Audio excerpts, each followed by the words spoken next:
Good morning, guys. I have one more video that I want to do for you. I've been thinking about the last one and a couple of things that I left off about long-term care payment sources and one other thing about nursing home. And then I want to talk about the awareness context for someone who's dying, and then talk about caregiving, and then talk about grief. Hopefully clarify some things for you. When we were talking about payment sources for the nursing home, and we were talking about Medicaid, okay, Medicaid is the state insurance, and that's finances basically about 90% of all persons, especially in the state of Louisiana, that are in nursing homes. The house, okay, they can still own a house and be in the nursing home, and I told you about the financial requirements and that type of thing. One thing that people misunderstand about that is even though they can still own the house cannot be rented. If the house is rented while that person is in the nursing home, then that becomes an asset, and so that rent would have to go to the nursing home. So that's just something to keep in mind. Reverse mortgages. This is one way that a lot of older people are financing their long-term care, possibly vacations, things that they would like to do.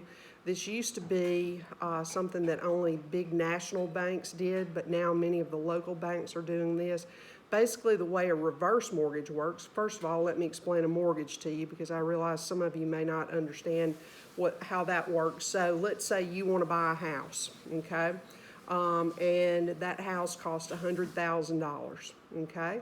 Well, not many of us have $100,000 that we can just plop down to buy a house. So you go to the bank, you get a mortgage on that house. As you pay off that house, you gain equity in the house, okay? And that's important to remember with a reverse mortgage. On a mortgage, people typically will do a 15-year or 30-year mortgage on that house to pay for it. If the house you bought it for $100,000, depending on the interest rate, you could end up paying $500,000 for that house by the time the 30 years is up. So, that's just something to kind of keep in mind. But a reverse mortgage works on the equity that you have in the house. So you have to be 62 years of age or older. You have to still be living in the house. And basically, most banks will let an individual borrow between 60 and 80% of the equity that they have in the home. But they don't actually borrow that money. The way it works, whenever you have a mortgage, when you bought a house, then you make monthly payments on that. At the beginning, most of it goes to principal. But with a reverse mortgage, let's say that you have a house that's $100,000. That's how much it appraised for. And the bank will allow you to withdraw 80% of that equity. So that would be $80,000. So basically, you can get a lump sum of $80,000. You can get monthly payments. You can get a small amount of cash and then have a big line of credit. There's just a lot of different things that go into play there. Now, the thing about a reverse mortgage is that person does not have to pay it back. And that's a good thing until they die. And then it's left up to the surviving spouse or the estate, the heirs, whoever, to either pay that off, to sell the house, or, basically let the house go to the bank. I have actually known someone that happened to, an older couple that took out a reverse mortgage. They had a special needs son who lived with them. Once the mother died, then the bank took the house because he did not have the assets to, pay for it. So anyway, reverse mortgages, it can be a good thing. It can be a complicated thing for the heirs. But anyway, that's just something to keep in mind. Okay, so let's move on to the awareness context when someone is dying. And this is important to know for those of you that are going into the healthcare field. It's important when there's a team approach, the doctor, the nurse, the physical therapist, the occupational therapist, the speech therapist, even the hospice workers at times, to know what the awareness context is. And there are 4 different ones. There's closed, there's suspected awareness, there's mutual pretense, and then there's the open awareness. Enclosed, what that means is that the patient has no idea that they're dying, okay?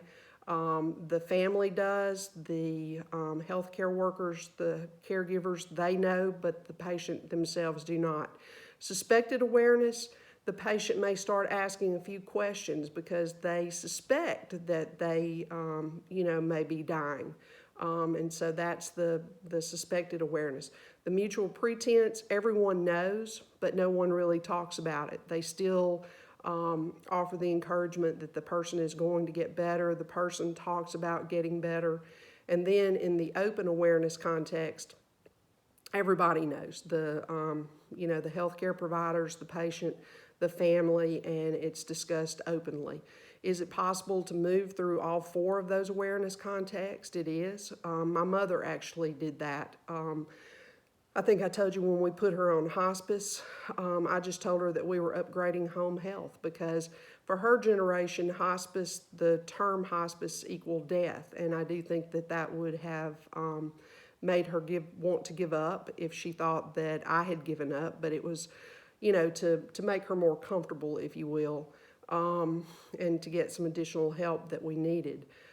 So I, told her that we had upgraded home health. I told the hospice workers that I did not want them wearing their name tags that said hospice. And then, she started asking questions and knew, and then it was the mutual pretense, and then finally toward the end, it was the open context. So you as a healthcare worker, it's important to know what that family has decided to do as far as that goes. Okay. Caregiving. This is a huge, huge topic. Rosalind Carter, President Jimmy Carter's wife, she said that there are four types of people in this world. Those who have been caregivers, those who are caregivers, those who will be caregivers, and those who will need caregiving.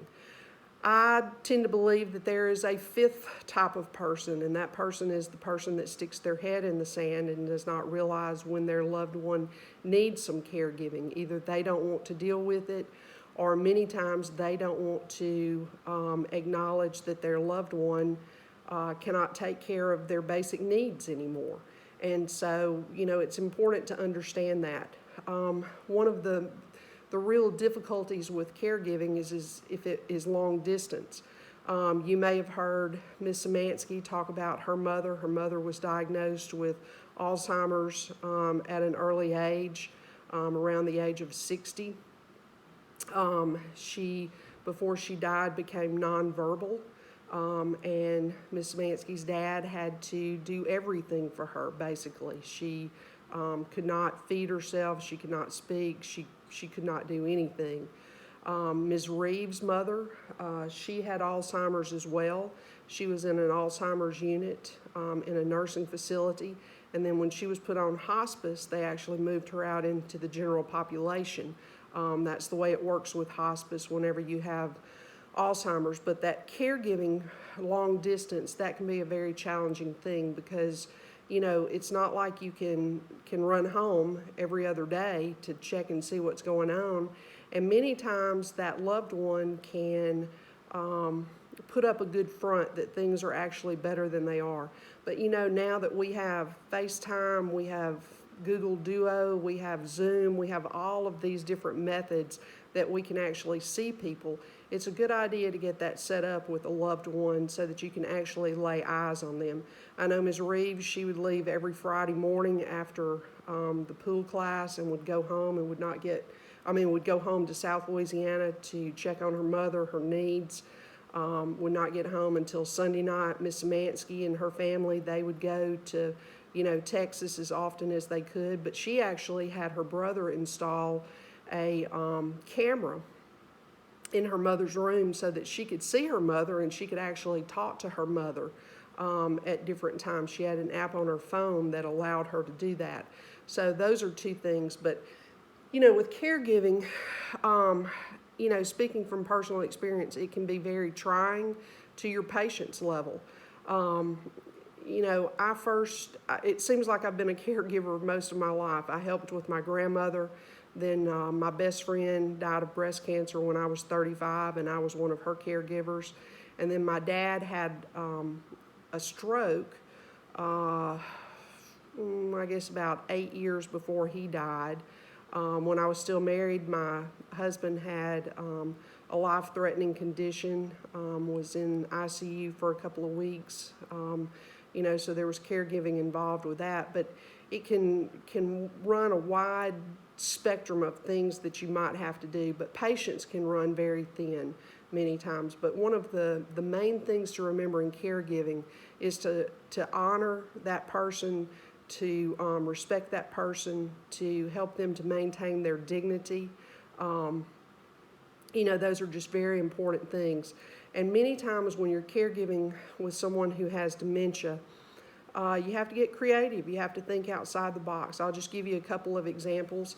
My daddy's stroke, it affected him mentally, not in that he, forgot who we were, but he forgot how to do certain things. And then he had some hallucinations, if you will. He thought someone was breaking into their house, stealing his stuff, and he would set these traps at the door. I remember going up there one day and he said, "Be careful, don't trip over that wire." And he was pointing at the door and there was obviously nothing there. And he described to me in detail what the trap looked like. So, you pick your battles. So I just picked my foot up and stepped over it. Another time I had taken him to the doctor, and the doctor, he used the wrong terminology. He asked my daddy if something about, did he ever feel like he was crazy, or did crazy things. And so all my daddy heard was, "You're crazy." And so this new medication that the doctor wanted him to take, my daddy refused to take it. And my mom was so upset that he wouldn't take it. So I said, "You know what? It's okay, Daddy. You don't have to take it." So I took it home with me, put it in a vitamin bottle, took it back the next day. I said, "Daddy, I've been taking these vitamins, really making me feel better." And he said, "Well, maybe I should try them." So that's how I got him to take his medicine. You have to get creative, think outside the box, and you have to pick your battles sometimes. But many times with caregiving, it can be subtle things like, I remember one time I had a friend who did not realize that her mother was in the early stages of Alzheimer's until she went over to her house one day and the lights were off. And she asked her mom why, how long had they been off? And she said, "Well, they've been off about 3 days. And, the things in the refrigerator had spoiled." And come to find out, her mother, when she got the electric bill, just threw it in a basket and didn't pay it. So that was how, that started with her. But it can be the small things, not paying bills, having to remind your loved one to take a bath. They don't eat. They forget to eat. They may eat something that has spoiled in the refrigerator. It may be, taking them to doctor's appointments so that you can help them to remember what the doctor said. It may be sorting their medication out, putting it in the pill boxes so that they know when to take it at what time. It may be that they forget how to use the remote with so many buttons on it. So now you have to get them a simpler remote so that they can operate the TV or the telephone, get bigger buttons, or just, tell them which buttons they need to use, and you may have to repeat it over and over and over. It may be that you have to start preparing their meals, buying their groceries, doing the housework, doing the yard. And then, as things progress, it may be bathing. And especially if they become bedridden and then they become incontinent, they're not able to control their bladder or their bowels, and they're having to wear diapers or they have a catheter and you have to change that. Nothing is more humbling than to be a caregiver, I think, for your parent. Your parent did these things, all these things for you, and now the roles are reversed. And I'll be honest with you, it's very difficult. I remember the first time that I had to change my mama's diaper. Got sick as a dog, and she would refrain from telling me when she needed changing, if it were around meal time, because I just couldn't eat. Well, by the time it was over, it didn't faze me at all. It bothered me a little bit having to do that, but the actual act of doing it didn't. She ended up with a bed sore right at her tailbone too, so we had to deal with that. But I was very fortunate in that I had a sitter who taught me how to change a diaper, bathe her, and change the bed without ever taking her out of the bed. So, it can be done. It just takes some patience. Um, you know, One of the things about that is modesty. I know many of you that were athletes, because of some broken something or some surgery that you had to have when you were younger, you had to have mom or dad help you shower and dress. And I'm sure that was very humiliating for some of you.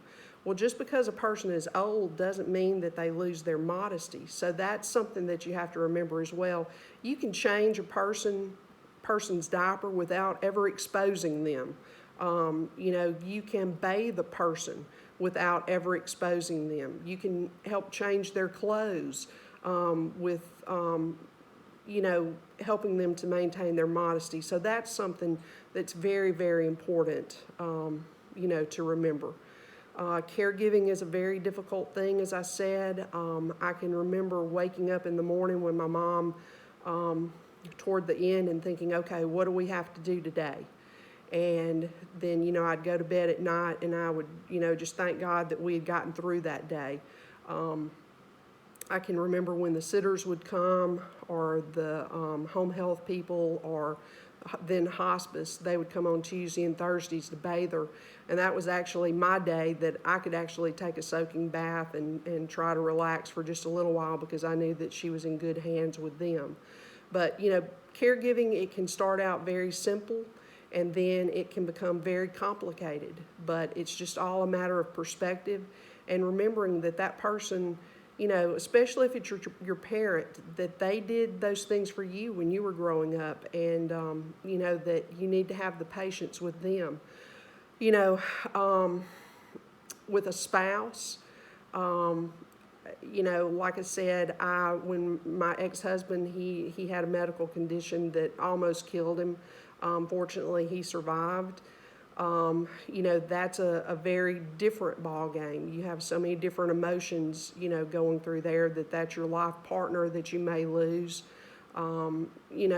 So it's very important when you're a caregiver that you remember what relationship it is that you have with that person, because you can get so caught up in the caregiving aspect that you may forget, oh, that's my mom, that's my dad, that's my husband, that's my wife. And you still need to maintain those roles. You still need to take time out to, if it's your spouse, to cuddle with them, to communicate with them as husband and wife, or as partners. If it's your mom or dad, you still need to reminisce. You need to still have coffee with them. Give them emotional support as well. So that's just something to consider.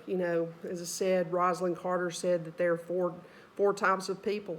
At some point in time, somebody's been a caregiver for you, and at some given point in time, you're going to be a caregiver for one or multiple people. Probably your children first, then a parent. Possibly you're a caregiver now for a grandparent, and possibly one day for your spouse. Okay, then grief, and then I'm going to finish up with this. And I know we talked about this with hospice and about with the funerals. There's no one way to grieve. It's a highly individual thing, but being present for that person who's lost a loved one, whether, it's a parent that they've lost, a spouse, a child. There's a big difference between sympathy and empathy. I can't empathize with someone who's lost a spouse or someone who's lost a child, because I've not personally experienced that. I can sympathize with them, but I can empathize with someone who has lost, their parents, because I've been there. I've walked that road. I think for some reason in our culture, we always feel like we have to say something. And there's really no words that you can say that can make a person feel better, other than just, telling them that you're there for them and actually meaning it. I know when my dad died, he was up in his 80s, And, people would say, well, he lived a good long life and he didn't have to suffer. Or, if it's a child, well, they're with Jesus now. Or, well, that's all true. But that doesn't negate the hurt and the grief that person feels. So sometimes it's just better to say nothing and just let that person know that you're around. And then remember, after the funeral, when everybody else goes back to their normal, especially if it's been a long, drawn-out illness, that person, they have a new normal, whether it's a parent that they've lost or a spouse. It's a totally new normal, and it's going to take them a while to adjust. So just remember to be there for that person, to check up on them after it happens, and just being present. There's really nothing that you can do other than being present and offering support. And also, let me say that with caregiving, if you know someone who is in the role of a caregiver, they need emotional support too. Many times they allow their health to become, or they neglect their health because their primary focus is on the person that they're taking care of. But just remember, caregivers need emotional support as well and encouragement. And the last thing that I want to leave you with is a thought on grief. And I will post this to Moodle, but this was a man on Reddit. His name was G. Snow. And I think this is probably one of the best things that I've ever read about grief and how a person works through grief. So let me read this to you. All right, here goes. I'm old. What that means is that I've survived so far, and a lot of people I've known and loved did not. I've lost friends, best friends, acquaintances, co-workers, grandparents, mom, relatives, teachers, mentors, students, neighbors, and a host of other folks. I have no children, and I can't imagine the pain it must be to lose a child. But here's my 2 cents. I wish I could say you get used to people dying. I never did. I don't want to. It tears a hole through me whenever someone I love dies, no matter the circumstances. But I don't want it to not matter. I don't want it to be something that just passes. My scars are a testament to the love and the relationship that I had with that person. Wait a minute. Yes, my scars are a testament to the love and the relationship that I had for and with that person. And if the scar is deep, so is the love. So be it. Scars are a testament to life. Scars are a testament that I can love deeply and live deeply and be cut or even gouged, and that I can heal and continue to love and continue to live. And the scar tissue is stronger than the original flesh ever was. Scars are a testament to life. Scars are only ugly to people who can't see. As for grief, you'll find it comes in waves. When the ship is first wrecked, you're drowning with the wreckage all around you. Everything floating around you reminds you of the beauty and the magnificence of the ship that was and is no more. And all that you can do is float. You find some piece of the wreckage and you hang on for a while. Maybe it's some physical thing. Maybe it's a happy memory or a photograph. Maybe it's a person who is also floating. For a while, all you can do is float, stay alive. In the beginning, the waves are 100 feet tall and crash over you without mercy. They come 10 seconds apart and don't even give you time to catch your breath. All you can do is hang on and float. After a while, maybe weeks, maybe months, you'll find the waves are still 100 feet tall, but they come further apart. When they come, they still crash all over you and wipe you out. But in between, you can breathe, you can function. You never know what's going to trigger the grief. It might be a song, a picture, a street, intersection, the smell of a cup of coffee. It can be just about anything, and the wave comes crashing. But in the in-between, there's life. Somewhere down the line, and it's different for everybody, you find that the waves are only 80 feet tall or 50 feet tall. And while they still come, they come further apart. You can see them coming. An anniversary, a birthday, or Christmas, or landing at O'Hare. You can see it coming for the most part and prepare yourself. And when it washes over you, you know that somehow you will again come out on the other side, soaking wet, sputtering, still hanging on to some tiny piece of the wreckage, but you'll come out. Take it from an old guy. The waves never stop coming, and somehow you really don't want them to. But you learn that you'll survive them, and the other waves will come and you will survive them too. If you're lucky, you'll have lots of scars from lots of loves and lots of shipwrecks. So anyway, I think that is a perfect explanation of grief. I've shared that with several friends who have lost loved ones, and they agreed that is kind of how it is, So just remember, there's no one way to grieve, and everybody grieves differently. It's just important to be supportive for that person. Many of you that are going to be therapists, you're going to be dealing with someone, possibly as a patient who's recently lost a loved one, and they don't have the motivation to get better because they don't have that person anymore. So one of the things that you may have to do is to be sympathetic and listen to them, let them talk, and just be a sounding board. You really can't give them advice on that, but you can listen to them and let them share their stories with you in their road to recovery. So anyway, I hope this has given you some insight into these different topics. And anyway, take care. Have a good day.